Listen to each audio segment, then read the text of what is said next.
Olá pessoal, bem-vindos a mais uma videoaula aqui no canal. Deus abençoe você que está me assistindo. Muito obrigado por estar aqui comigo. Hoje eu não vou trazer um artigo específico do Código Penal, tá? Porque a minha ideia aqui é estudar todos os artigos do Código Penal de forma simples e direta e objetiva, mas também eu irei comentar alguns casos que venha a acontecer. E hoje irei comentar o caso que aconteceu aí com um advogado que bateu. É o que estão dizendo, né? Que ele agrediu sua namorada, tá bom?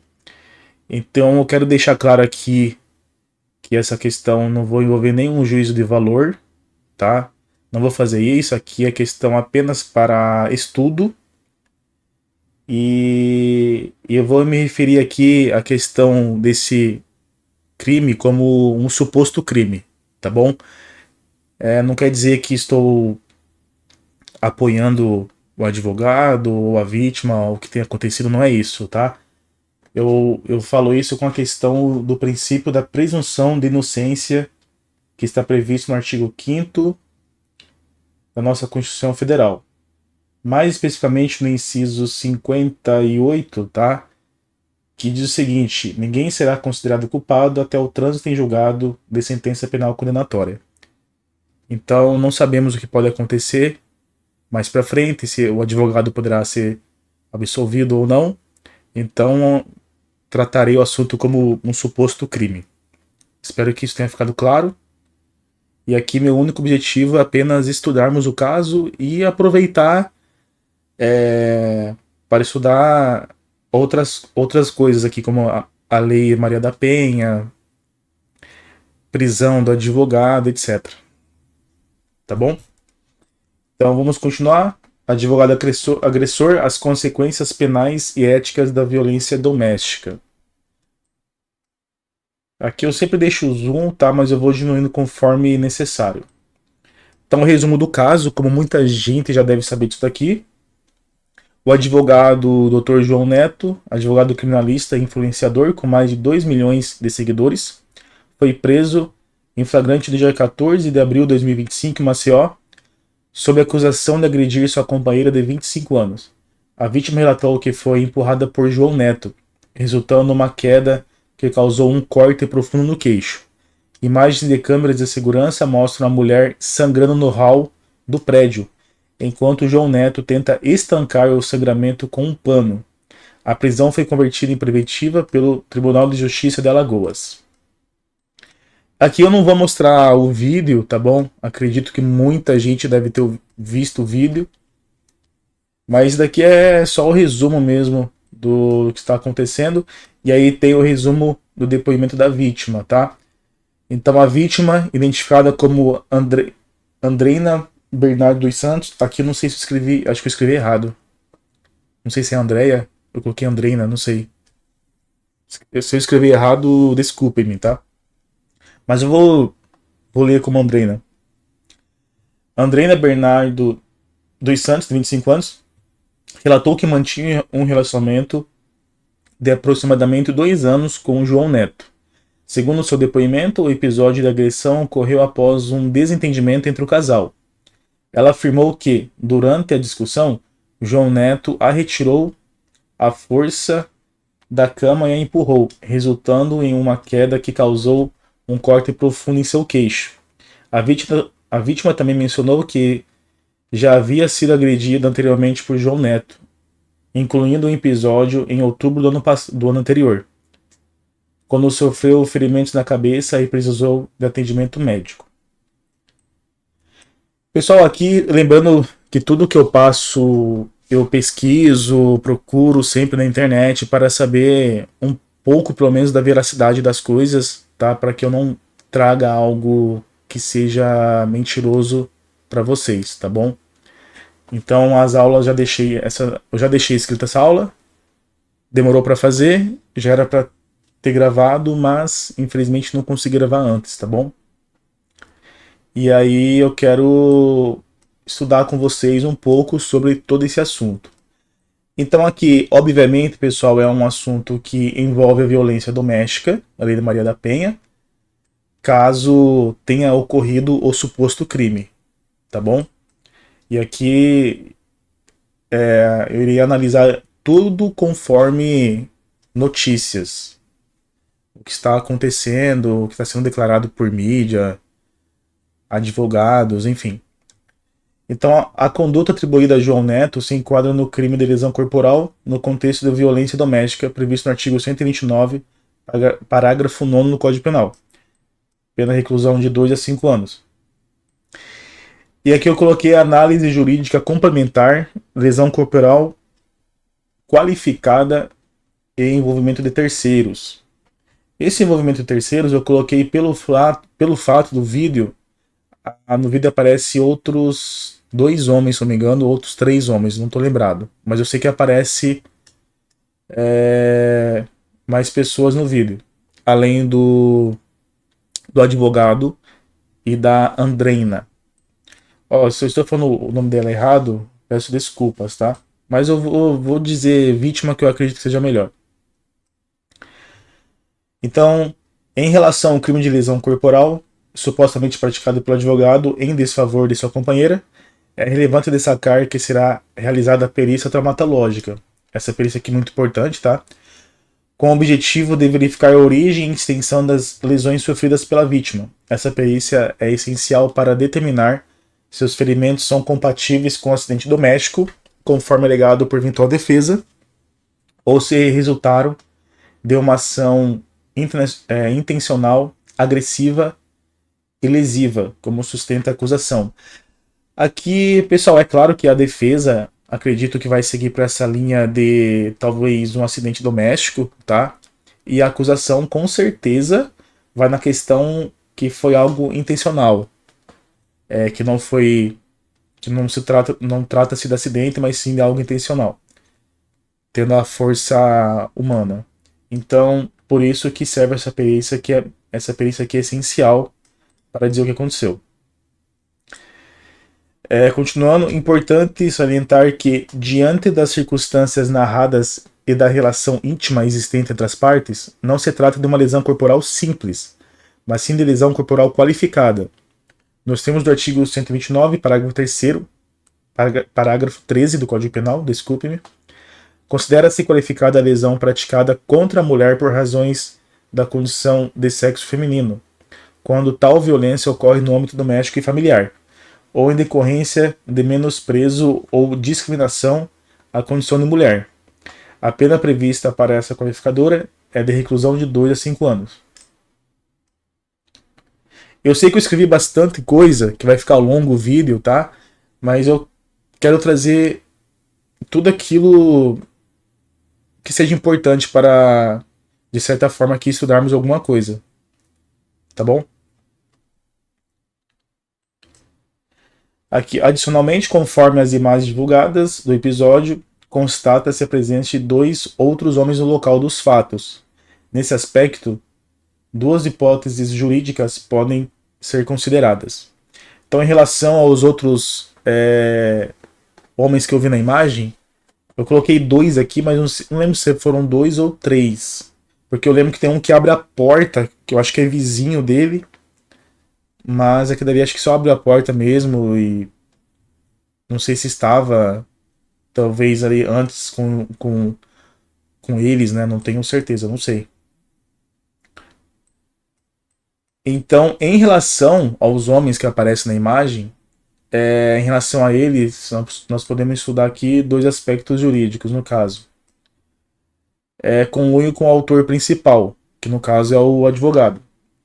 Então, caso seja comprovado que os 2 homens atuaram em comunhão de vontades com o advogado, participando ou colaborando de forma consciente e voluntária para a prática do delito, responderão da mesma medida penal pela lesão corporal qualificada nos termos do artigo 29 do Código Penal, que trata da coautoria e participação.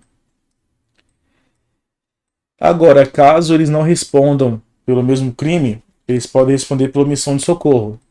Por outro lado, se restar demonstrado que os 2 homens presenciaram a agressão mas se omitiram no dever de intervir ou prestar auxílio à vítima sem risco pessoal relevante, poderão responder pelo delito de omissão de socorro, tipificado no artigo 135 do Código Penal, cuja pena é detenção de 1 a 6 meses ou multa. Então eles podem responder sim pela omissão de socorro, caso não tenham ajudado a vítima ou prestado algum tipo de auxílio, alguma outra coisa. Mas é claro que eles também não podem ter o risco pessoal deles, tá bom? Então, ter o risco pessoal de perder a vida ou qualquer outra coisa. Aí, no caso, eles não respondem por omissão, porque também ninguém é super-herói.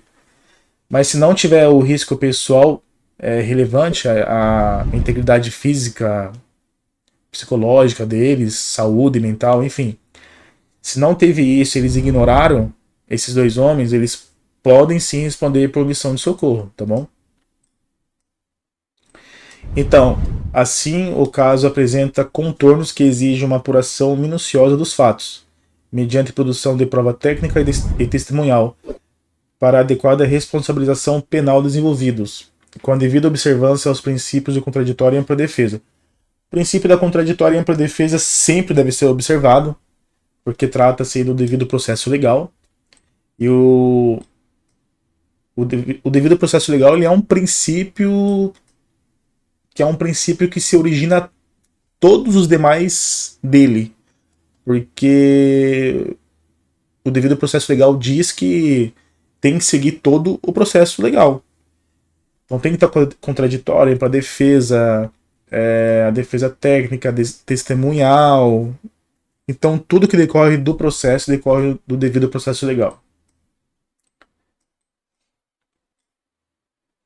Agora aqui eu coloquei também análise jurídica do caso, lesão corporal em contexto de violência doméstica, aspectos penais processuais. No caso, temos aqui tipificação penal, a lesão corporal qualificada, que é o artigo 129, parágrafo 13, que diz o seguinte, vamos lá. Segundo os relatos e registro do vídeo amplamente divulgados, o acusado teria, por motivos ainda a serem devidamente apurados, desferido golpes contra sua companheira em situação que configura, em tese, o crime de lesão corporal qualificada, previsto no artigo 129, parágrafo 13 do Código Penal. A redação dispositiva é clara. Artigo 129, parágrafo 13. Se a lesão for praticada contra a mulher por razões da condição de sexo feminino, nos termos do parágrafo 1º do artigo 121-A deste Código, pena reclusão de 2 a 5 anos. Então aqui trata-se de um crime qualificado pela violência de gênero, em que se aplica também a Lei 11.340, de 2006, que é a Lei Maria da Penha, em razão do contexto de violência doméstica e familiar. Aqui. Eu coloquei aqui também a importância da perícia traumatológica. Em casos como este, é imprescindível a realização de exame de corpo de delito ou perícia traumatológica, a fim de comprovar a origem da lesão.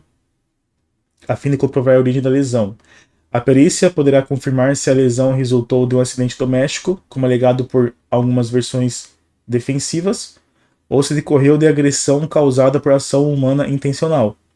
O laudo pericial será peça-chave tanto para a acusação quanto para a defesa, e sua conclusão poderá inclusive afetar a qualificação jurídica da conduta.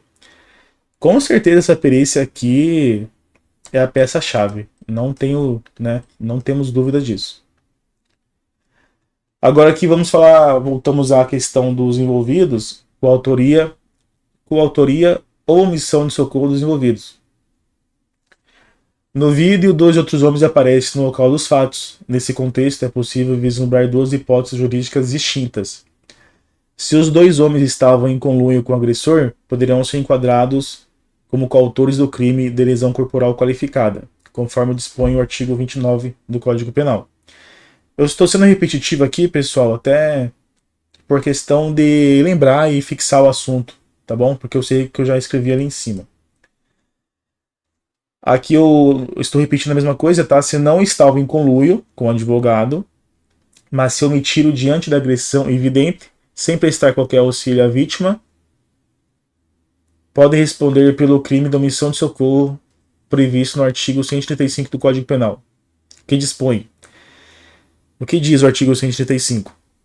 Deixar de prestar assistência quando possível fazê-lo sem o risco pessoal, tá? A criança abandonada ou extraviada, ou a pessoa inválida ou ferida ao desamparo ou em grave e iminente perigo, ou não pedir, nesses casos, o socorro da autoridade pública. Aqui nesse caso, eu entendo que cabe aqui, ó, a pessoa ferida, que no caso a vítima, né, ela estava ferida, ou em grave e iminente perigo também, cabe nessas duas partes aqui do Código Penal. Agora, em relação a este caso, no Código Penal, nós sabemos que tem aplicações de benefícios, tá bom? Quando alguns requisitos são cumpridos. Mas, no caso de violência doméstica, não é possível. Nós vamos entender o motivo. Então, da impossibilidade da aplicação dos benefícios legais. É igualmente necessário destacar a inviabilidade da aplicação de institutos penais e processuais benéficos, dada a gravidade e natureza do crime, tá bom? Então aqui fica inviável. Aqui no caso, a transação penal, que está lá na Lei 9.099 de 95, que é do Juizado Especial Civil e Criminal. Não é cabível. Então, nesse caso, a transação penal não é cabível, pois a pena máxima ultrapassa 2 anos. A transação penal prevista no artigo 76 da Lei 9.099 exige que a infração tenha pena mínima de até 2 anos, porque não se aplica ao caso em tela. Lembrando que aqui a pena que o Dr. João pode pegar se condenado de 2 a 5 anos, tá? E também lembrando que não é só por conta disso que a pena mínima é maior, é porque também trata-se de violência doméstica, então já não seria possível. Mesmo se estivesse aqui na pena mínima, não seria possível a aplicação, tá? Mas é que eu estou aqui por uma questão para explicar para fins de estudo, tá bom? Temos aqui também a suspensão condicional do processo, porque tudo isso aqui que eu estou falando são os benefícios legais que a lei autoriza. Agora também que a suspensão condicional do processo também é inviável, visto que a pena mínima prevista é de 2 anos, superior ao limite de 1 ano exigido pelo artigo 89 da Lei 9.099 de 95. E também tem o acordo de não persecução penal, que é a NPP. A concessão do NPP, previsto no artigo 28A do Código de Processo Penal, não se aplica nos crimes cometidos no contexto de violência doméstica e familiar contra a mulher, conforme determinado expressamente o parágrafo 2º, inciso 4 do mesmo artigo. Então ele diz aqui, o artigo 28A, parágrafo 2º, inciso 4 do Código de Processo Penal. O acordo de não persecução penal não se aplica nos casos de violência doméstica ou familiar contra a mulher, nos termos da Lei Maria da Penha. Então, não seria possível a aplicação desse benefício em favor do advogado João Neto. Além dos critérios objetivos da pena mínima e máxima, devemos recordar, como ponto fundamental nessa nossa aula, que a Lei Maria da Penha veda expressamente a aplicação de qualquer instituto despenalizador, como transação penal ou suspensão condicional do processo, nos crimes cometidos em seu âmbito de proteção, conforme preceitua o artigo 41 da Lei 11.340 de 2006, que é a Lei Maria da Penha, que diz o seguinte: artigo 41. Aplicam-se as disposições dessa lei independentemente da tipificação penal da infração, vedada a aplicação da Lei nº 9.099, que é a lei do Juizado Especial Civil e Criminal. Aqui também tem a questão que eu achei interessante aqui mencionar, da licitude da prova por imagens, que é essas imagens que estão sendo veiculadas na internet, que muita gente deve ter visto, recebido, tá? Então aqui, ó, Quanto à gravação que circula nas redes e integra os autos do inquérito, é importante frisar que a filmagem é plenamente lícita, pois obtida por câmera de monitoramento instalada em área comum de condomínio, situação autorizada legalmente e amparada pelo direito à segurança dos condôminos. Dessa forma, não há qualquer nulidade ou ilicitude probatória, sendo a filmagem perfeitamente admissível como elemento de prova, aliada aos demais indícios e provas eventualmente colhidas durante a instrução. A gravação possui plena capacidade para comprovar tanto a autoria quanto a materialidade delitiva. Pessoal, é o seguinte, aqui eu estou escrevendo da forma que eu entendo, tá? Que eu pesquisei, procuro sempre estudo antes de escrever alguma aula. Isso daqui é da forma que eu entendo, tá bom? Mas lembrando que a defesa, com certeza, poderá aí confrontar a licitude das provas. Desculpa, a licitude da imagem, tá? Que tem uma prova também, mas da imagem, tá bom? Com certeza a defesa vai fazer isso. Eu também faria o mesmo. Mas aqui eu tô escrevendo aqui conforme meu entendimento, tá bom? Então aqui eu tô falando de novo a Lei de Maria da Penha, que vai ser aplicada. A Lei 11.340, 2006. 11.340, conhecida como Lei Maria da Penha, estabelece medidas para coibir a violência doméstica e familiar contra a mulher. No caso em questão, a lei é aplicável devido à relação de convivência entre o acusado e a vítima. Aí nós temos aqui a questão também da prisão preventiva, porque, salvo engano, já foi decretada a prisão preventiva do advogado. A prisão preventiva foi decretada com base. Aqui eu coloquei que foi decretada, mas eu não lembro se já foi decretada. Acho que já foi. A prisão preventiva foi decretada com base nos requisitos do artigo 312 do Código de Processo Penal, que exige prova da existência do crime e indícios suficientes da autoria. Necessidade para garantir a ordem pública, conveniência da instrução criminal ou para assegurar a aplicação da lei penal. Esses aqui são os requisitos que o artigo 312, né, ele requer para a prisão preventiva, decretação da prisão preventiva. Eu falei que essa aula está meio longa. Continuando aqui, eu acho legal colocar essa questão, igual eu fiz no outro vídeo anterior, daquele caso bizarro que aconteceu, se não me engano, em Cubatão, São Paulo. Então, eu vou colocar mesmo aqui questão de tese, da acusação e da defesa. Aqui eu coloquei possível tese de acusação, que é o Ministério Público. Possível tese porque eu não sei o que o Ministério Público vai acusar, vai denunciar. Mas aquela questão, se o Ministério Público entender que tem autoria suficiente e materialidade do crime, ele vai fazer a denúncia. Então, a possível tese que eu coloquei aqui tipificação penal. Então, com base nos elementos de prova, filmagem, depoimentos, laudo de lesão, etc., o Ministério Público poderá enquadrar conduta do investigado no artigo 129, parágrafo 13 do Código Penal, que trata da lesão corporal qualificada pela violência doméstica e familiar contra a mulher.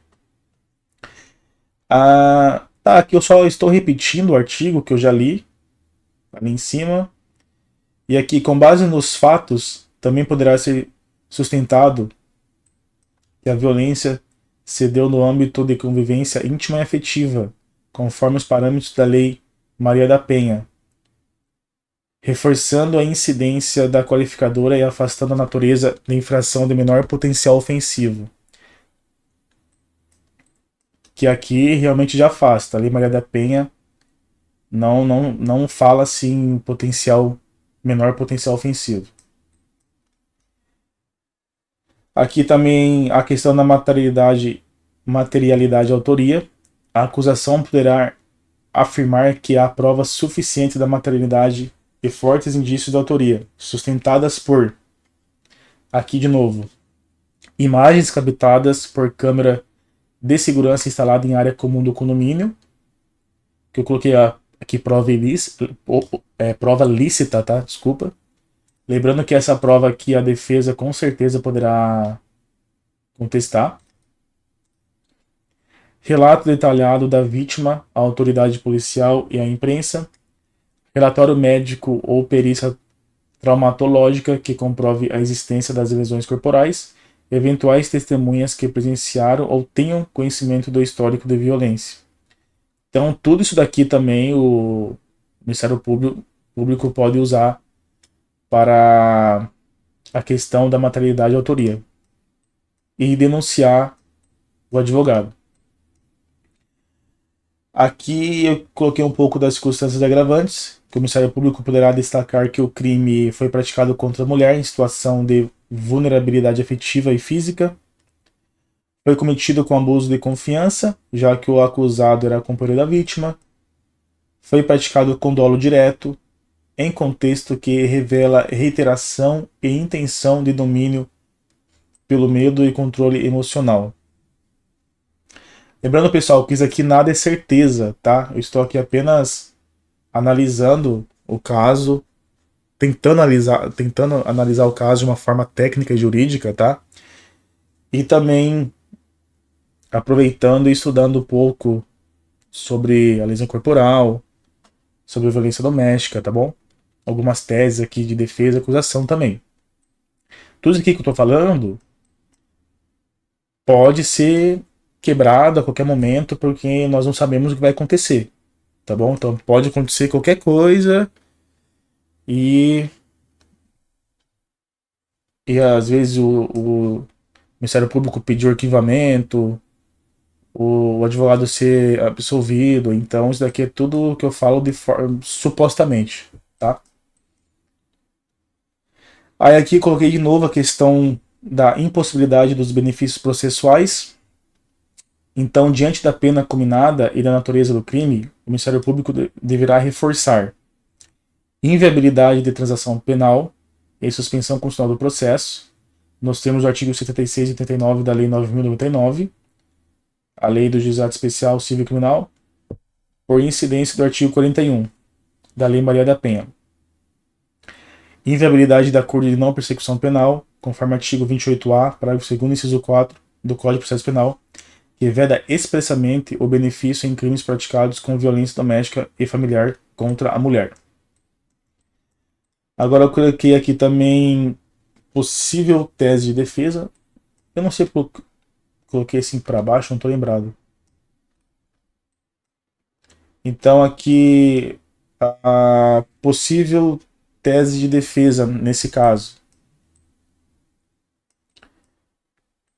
Aqui seria, no caso, negativa da autoria ou ausência de dolo. É uma das teses mais comuns nesse tipo de processo, é a negação da agressão dolosa. A defesa poderá alegar que não houve agressão intencional, mas sim um acidente doméstico ou situação interpretada de forma equivocada pela vítima ou por terceiros. Então, lembrando que aqui a questão do acidente doméstico tem a perícia traumatológica, tá bom? Que é a perícia que vai ajudar muito nessa questão, para a defesa e para a acusação. A suposta lesão corporal decorreu. Continua a defesa, tá? Que a suposta lesão corporal decorreu de um entrevero sem dolo lesivo, o que excluiria a tipicidade penal ou permitiria o enquadramento como fato atípico ou lesão culposa, o que descaracterizaria a qualificadora do parágrafo 13 do artigo 129. Então a defesa sempre vai nessa questão de tentar amenizar o dano, tá, ao seu cliente ou a absolvição. Primeiro, a absolvição, claro, tenta a absolvição e subsidiariamente a amenizar o dano que ao cliente, que no caso a sentença, para tentar derrubar alguma qualificadora, alguma agravante, tá bom? E aí o fundamento, artigo 13, parágrafo 1 do Código Penal, que aqui nós tratamos do elemento subjetivo, dolo e culpa.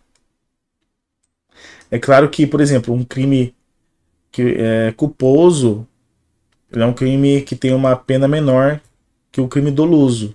Então, por isso que isso daqui sempre é debatido pela defesa.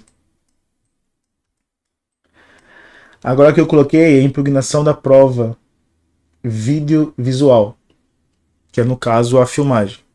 Apesar de as filmagens possuírem aparente legalidade, pois obtidas de câmera de área comum de condomínio, a defesa poderá tentar alegar que as imagens estão fora de contexto e não demonstram integralmente os fatos, sustentar que o vídeo não comprova a existência de violência física ou que não demonstra a autoria inequívoca, servindo apenas como indício isolado, insuficiente para a condenação criminal. Isso aqui seria uma tese boa para a defesa. Mas aí a defesa, cara, com certeza a defesa ia ter que decorrer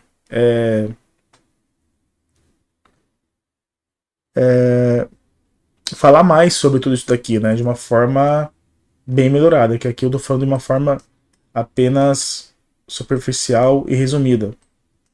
E é o que eu tô dizendo aqui, o que eu acho que seria uma possível tese de defesa, tá? E aí no caso, mais duas aqui. No caso, contestar a qualificadora, tá?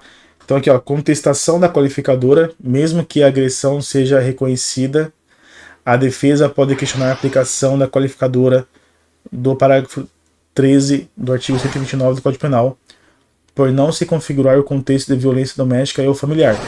Nesse caso, a tese seria de que não havia convivência estável ou vínculo de afetividade próximo entre os envolvidos.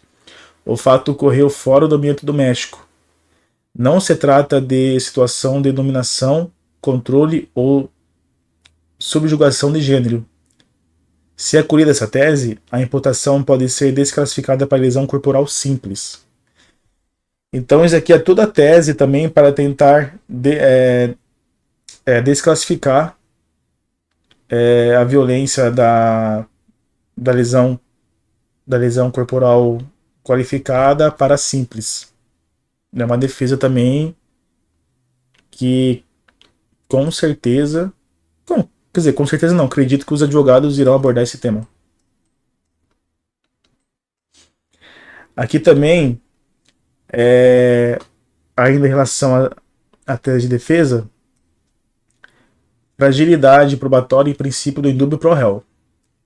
A defesa poderá sustentar que as provas existentes não são suficientes para comprovar de forma inequívoca a materialidade e autoria delitiva. Em se tratando de crime que exige prova robusta da intenção, que é o dolo, que nós falamos ali anteriormente, qualquer dúvida deve favorecer o réu.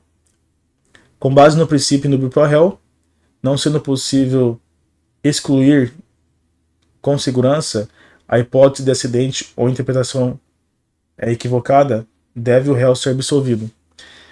Então esse princípio aqui em indúbio pro réu é isso, tá? Ele diz que se haver dúvida, a dúvida deve ser interpretada em favor do réu. Ou seja, falando assim, senhor juiz, se tem dúvida se o réu praticou ou não o crime, com dolo ou culpa, enfim. Se tem dúvida, absolva o réu. Porque é como a defesa sempre entende, né?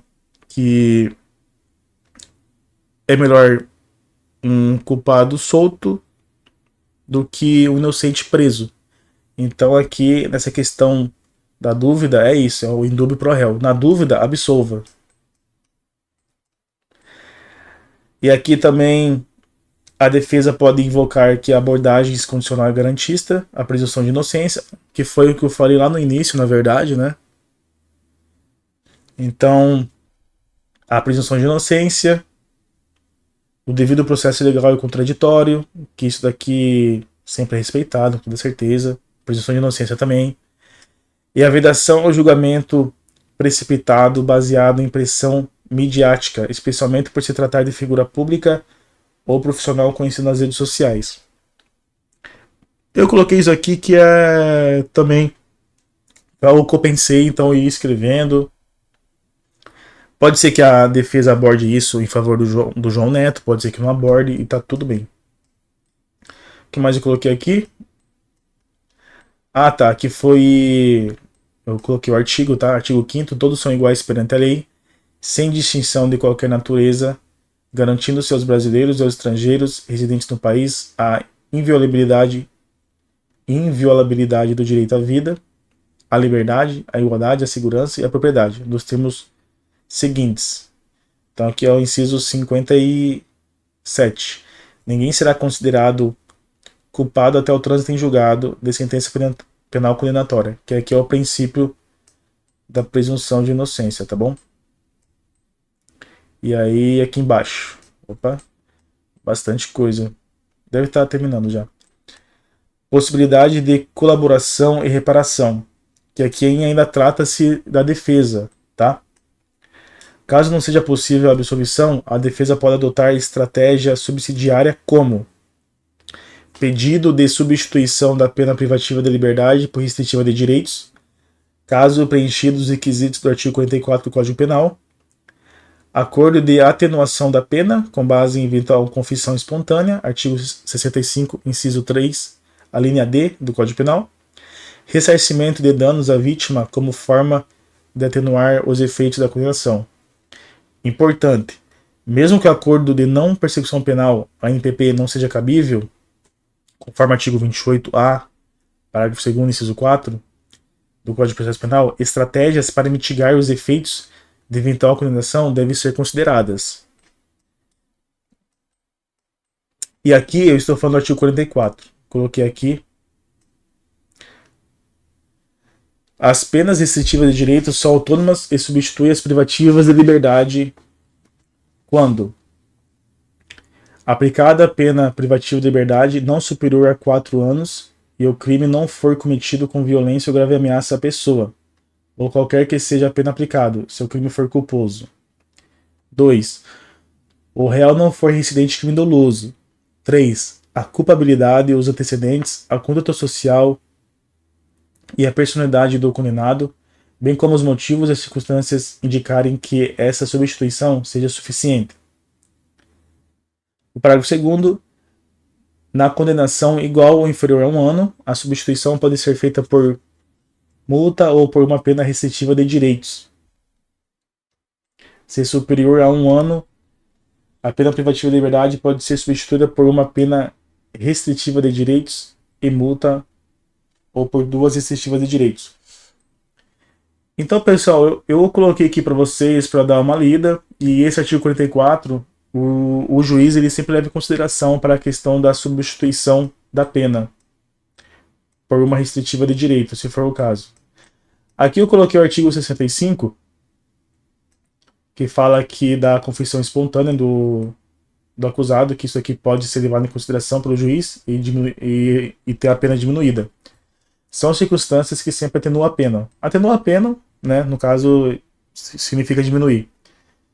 Então, ter o agente, a linha D, confessado espontaneamente perante a autoridade a autoria do crime. Então, sempre que aquele que está sendo processado, e se ele confessa espontaneamente, ele tem aqui uma atenuante na sua pena. Aqui é o artigo 128A. Opa, desculpa, o artigo 28A.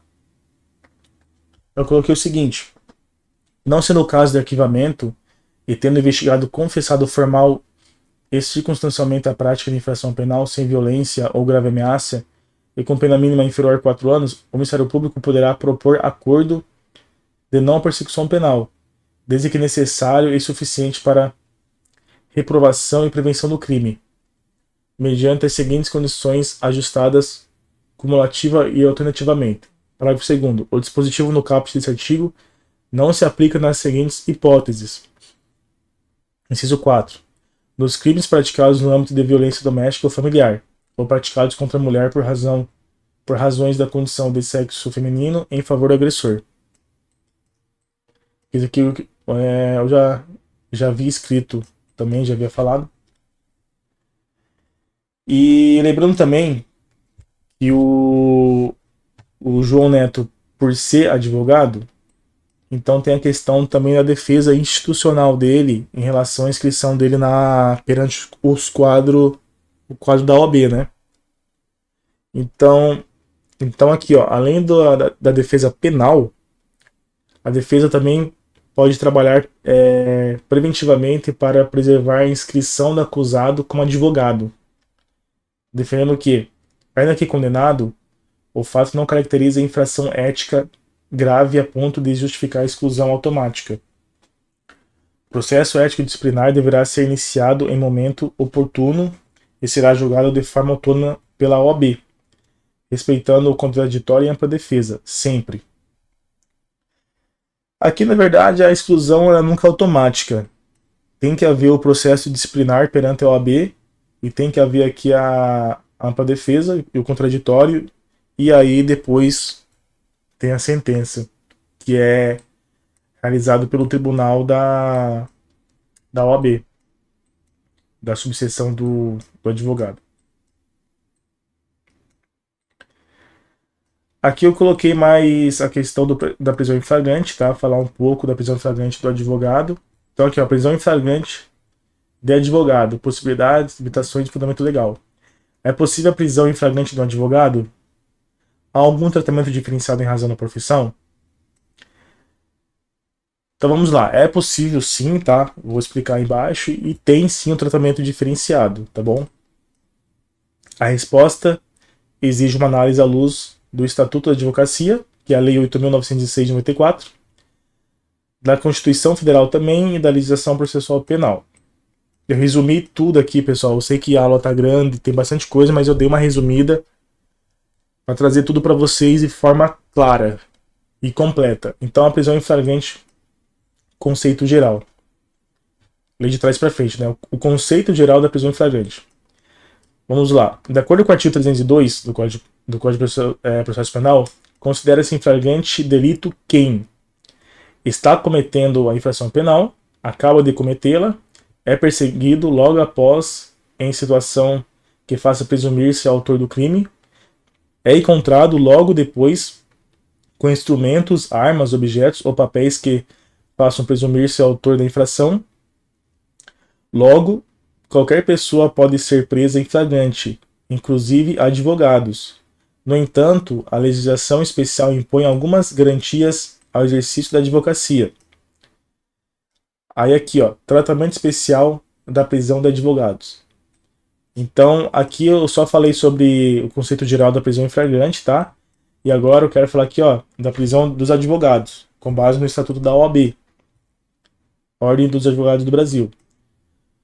Aqui nós temos o artigo 7º, parágrafo 3º do Estatuto da OAB, diz que o advogado somente poderá ser preso em flagrante por motivo de exercício da profissão em caso de crime inafiançável, observado o disposto no inciso 4 desse artigo.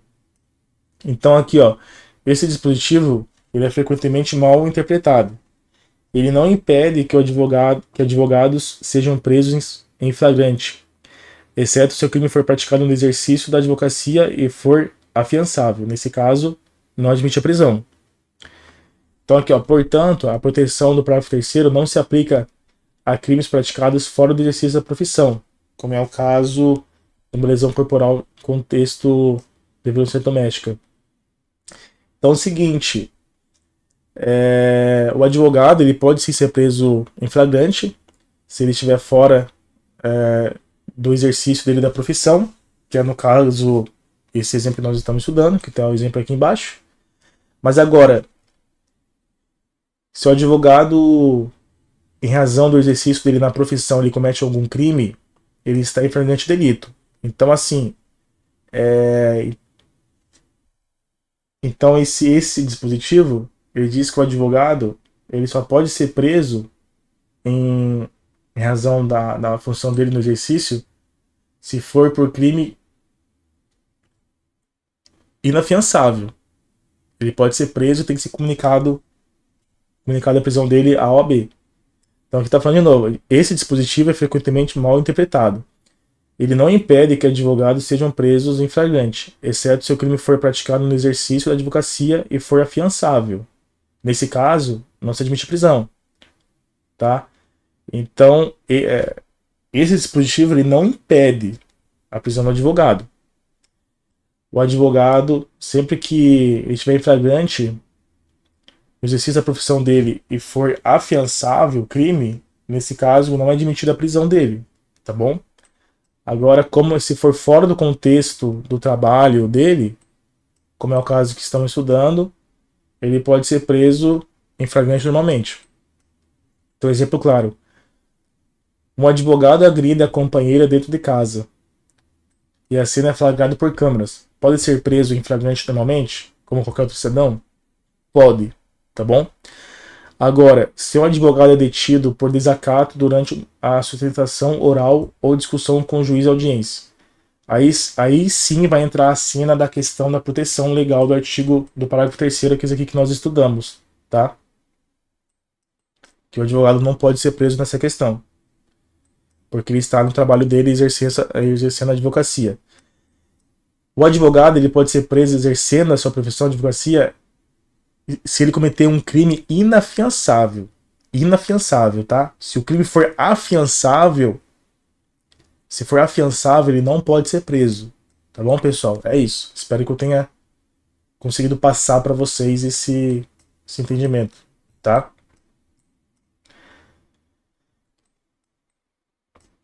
Agora aqui, quando não pode haver prisão em flagrante do advogado. Só é vedada a prisão em flagrante de advogado nas seguintes hipóteses. O crime foi cometido no exercício da profissão, o crime é afiançável. Nessa hipótese, a autoridade não pode levar o flagrante, deve comunicar imediatamente ao OAB. Agora aqui, ó, mesmo nesses casos, tá? Nesses casos aqui, se o crime for inafiançável, como eu falei, que é no caso racismo, tortura, tráfico hediondos, a prisão pode ocorrer normalmente, tá bom? Então, se o advogado está lá trabalhando, fazendo sustentação oral dele, ele comete um desses crimes aqui, aí ele pode sim ser preso normalmente. A prisão dele em flagrante, tá bom? Aí tem aqui o procedimento diferenciado, que é a comunicação OAB. Nos casos em que a prisão do advogado for admitida, a autoridade judicial deve comunicar imediatamente à seccional da OAB, nos termos do Estatuto, garantir sala de Estado Maior, caso ocorra prisão cautelar. É o artigo 7º, inciso 5 do Estatuto da OAB. Isso daqui também é um grande diferencial na questão da prisão do advogado, tá? Quando ocorre a prisão preventiva do advogado. Então aqui o advogado ele deve ficar em sala de Estado Maior. Eu já vou explicar o que é isso, tá? Então o advogado ele não vai ficar preso em uma cela comum junto com outros presos, tá bom? Tem que ser garantida a sala de Estado Maior para o advogado que seja preso. No caso, a prisão cautelar, que a prisão cautelar também é a prisão preventiva. Então aqui, ó, o que diz o artigo 7º, inciso 5 da Lei 8.916/94? Artigo 7º, constitui direito ao advogado. Inciso 5. Não ser recolhido preso antes de sentença transitada em julgado, senão em sala de Estado Maior, com instalações e comodidades condignas e, na sua falta, em prisão domiciliar. Então, isso aqui, resumindo, eu coloquei no outro quadro aqui já. Eu coloquei aqui, não precisa falar, não precisa ler ali. O que é sala de Estado Maior e qual o seu significado jurídico? A sala de Estado Maior é um local de custódia diferenciado reservado a militares de alta patente e, por extensão, também assegurado aos advogados regularmente inscritos na OAB quando presos antes da condenação definitiva. Ela não é uma cela comum. Então é o seguinte, essa sala de Estado Maior, não é uma cela comum, mas sim um ambiente digno separado aos presos comuns. Separado dos presos comuns, tá? Sem grades ou condições degradantes, com o objetivo de preservar a integridade física, moral e profissional do advogado. Então essa sala de Estado-Maior, ela é um lugar que não parece nada com prisão, tá? Para deixar bem claro. Apesar do advogado, se for nesse caso, o advogado tem a prisão cautelar, tem a prisão preventiva deferida, ele vai estar preso, mas em um lugar totalmente diferente de uma prisão, tá? A sala de Estado-Maior, ela não deve nem ter cela, não deve parecer nem com prisão, nada disso. Isso até o trânsito em julgado, tá? Depois o advogado ele vai preso normalmente, vai para a cela comum. Agora aqui, ó, como se aplica na prática? Se um advogado for preso preventivamente ou em flagrante, ele não pode ser encaminhado a uma cela comum. Ele deve ser mantido. O advogado deve ser mantido em sala de Estado Maior, que pode ser espaço em delegacia, quartel ou outro órgão público, sem contato com presos comuns e com condições mínimas de dignidade.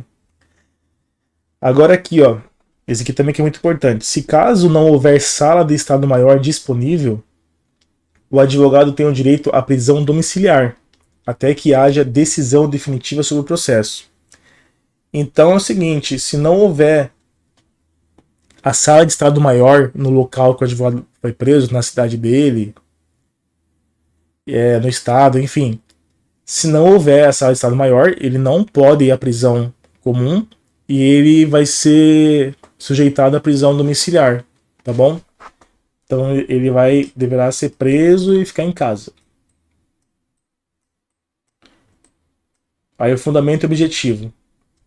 Esse direito não se trata de privilégio, mas de uma garantia institucional da advocacia visando proteger o livre exercício da profissão e impedir constrangimentos indevidos ao advogado. Acho que aqui foi bem claro essa questão, tá? Da sala do Estado Maior. E aí vamos continuar a questão aqui dos procedimentos da prisão do advogado. Aí também o direito do advogado. Jamais conduzir o advogado algemado ou em condições vexatórias, sem justificativa. Aplicação prática ao caso estudado. Ah, tá, que eu já coloquei a aplicação prática, tá bom? Porque está falando do direito aqui do advogado. Ó, então a aplicação prática. Eu sei que eu passei rápido aqui, mas já tinha terminado, então tá tudo bem. O advogado foi preso em flagrante após imagens o mostrarem agredindo sua companheira em elevador. O crime não foi praticado no exercício da advocacia, tá bom? Então estou fazendo aqui a aplicação prática do caso. Trata-se de lesão corporal qualificada pela violência doméstica, crime afiançável, mas fora da atividade profissional. Portanto, a prisão em flagrante foi legal e não há qualquer proteção especial aplicável do ponto de vista legal.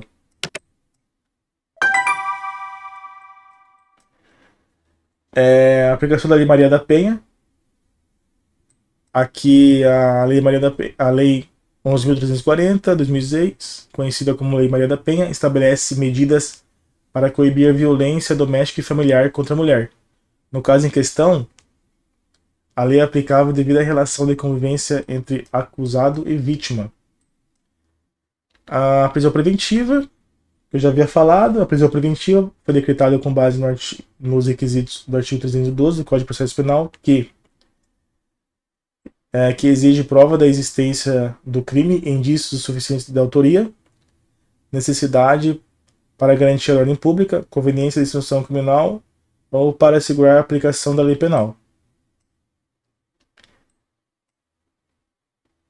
Aqui é o artigo 312. Eu sempre gosto de escrever. foi o que eu já falei aqui. Então, aqui eu vou falar também agora sobre as consequências para o advogado condenado por crime de lesão corporal. Então, ó, caso seja condenado, poderá enfrentar sérias consequências legais, tanto no âmbito penal quanto no disciplinar, impactando a sua carreira na advocacia. Com certeza, vai impactar. A questão central que vamos explorar aqui nessa aula envolve as consequências jurídicas de uma condenação penal para o advogado, especialmente quanto à perda da inscrição na Ordem dos Advogados do Brasil, OAB, e a possibilidade de retomar a profissão após condenação. Consequências para o advogado condenado por crime, na verdade, né? Não precisa ser lesão corporal. É que aqui é o que estamos estudando, mas tudo bem. Caso seja condenado, poderá enfrentar sérias consequências legais tanto no âmbito penal quanto no disciplinar, impactando sua carreira. A questão central que vamos explorar aqui na aula envolve as consequências jurídicas de uma condenação penal para um advogado, especialmente quanto à perda da inscrição na Ordem dos Advogados do Brasil. Esse aqui eu acho que eu escrevi repetido. Aqui, ó, consequências penais do crime.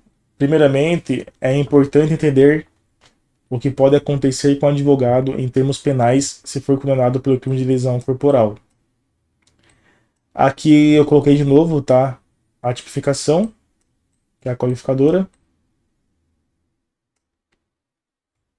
Aqui a pena de reclusão em regime prisional. Em caso de condenação, o advogado poderá ser condenado à reclusão e cumprirá a pena conforme a sua gravidade, podendo ser iniciado no regime fechado ou semiaberto, dependendo do quanto da pena e da decisão do juiz. A reclusão, como motivo penal mais grave, implica que o condenado não poderá cumprir pena em regime aberto se a condenação for superior a 4 anos, sendo a progressão de regime mais uma possibilidade futura, desde que preenchidos os requisitos legais. Consequências profissionais para o advogado. Então aqui, ó, o papel da Ordem dos Advogados do Brasil, a OAB. O advogado é submetido à disciplina da OAB e, conforme o Estatuto da Advocacia, o exercício da advocacia está condicionado à inscrição na OAB e esta pode ser afetada no caso de condenações criminais. Aqui no caso, os artigos 11, 34 e 38 do Estatuto da OAB, eles tratam dessa questão da suspensão do advogado, tá? Da exclusão. São todos esses artigos, combinando-os, tá? Então eles tratam dessa questão. A inscrição do advogado será suspensa quando, após o trânsito em julgado de sentença penal condenatória, o condenado não puder mais exercer a profissão.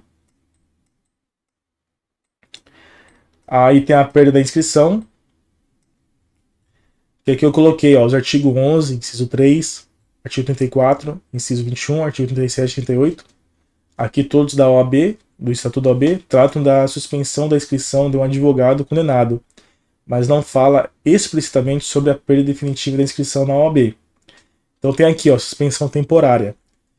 Caso a sentença penal condenatória transite em julgado, o advogado poderá ter sua inscrição suspensa temporariamente, impedindo-o de exercer a profissão durante o cumprimento da pena. Essa suspensão pode ser revogada após o cumprimento da pena, e o advogado poderá retomar o exercício da profissão. Aí tem aqui a expulsão da OAB, que é a perda da inscrição. A expulsão da OAB, que é mais grave, ocorrerá em casos excepcionais de condenações por crimes desonrosos ou crimes graves que afetem diretamente a dignidade da profissão, tais como os crimes de corrupção, estelionato ou em alguns casos, crimes sexuais ou violência doméstica, como nós estamos estudando aqui no presente caso. A jurisprudência que eu encontrei, a OAB pode, em caso de condenação por crimes que atentem contra a dignidade da profissão ou a ética da advocacia, tomar decisões de expulsão conforme precedente do Superior Tribunal de Justiça. E ficamos por aqui, pessoal. Terminamos. Eu sei que a aula foi longa. Eu aproveitei todo esse tema aí para trazer tudo isso para vocês, tá? Então, espero que vocês tenham gostado da aula. Muito obrigado por me assistirem. Espero que tenham gostado da aula também. E eu queria dizer aqui a questão... Eu estava procurando sobre a questão da exclusão do advogado dos quadros da OAB. Só que eu encontrei muita coisa e para mim não ficou claro se com a exclusão o advogado ele pode retornar aos quadros da OAB, tá? Então, para mim não ficou muito claro. Eu li coisas que poderia o advogado voltar, mesmo com a pena de expulsão, no caso, né? Expulsão. Ele poderia voltar sim. E também eu li outras coisas que não poderia voltar. Então eu acabei não colocando aqui para não deixar ninguém confuso em relação a isso. Tá bom? Então, pessoal, caso eu tenha dito algo de errado ou confuso ou que não ficou claro, tá? Apesar de eu ser advogado, eu não sei tudo, não sou o dono da verdade. Estou sempre estudando para me aperfeiçoar. Então, caso você entenda que eu tenha falado algo errado, talvez algo que já está ultrapassado, qualquer coisa, pode escrever nos comentários, porque eu estarei lendo com toda certeza e responderei assim que possível, tá bom? Então, agradeço você que está me assistindo. Muito obrigado. Terminamos aqui mais uma aula no canal. Aí, mais uma aula para nós. E que Deus abençoe você que está me assistindo. Fique com Deus, que é a base de tudo nesta vida. E até a próxima aula, pessoal. Muito obrigado. Até mais.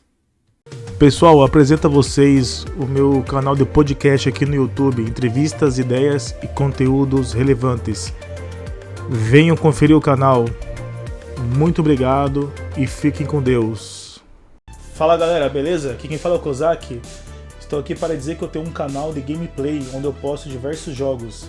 Se você gosta de game e quer se divertir um pouco, dar risada, cola lá no canal, beleza?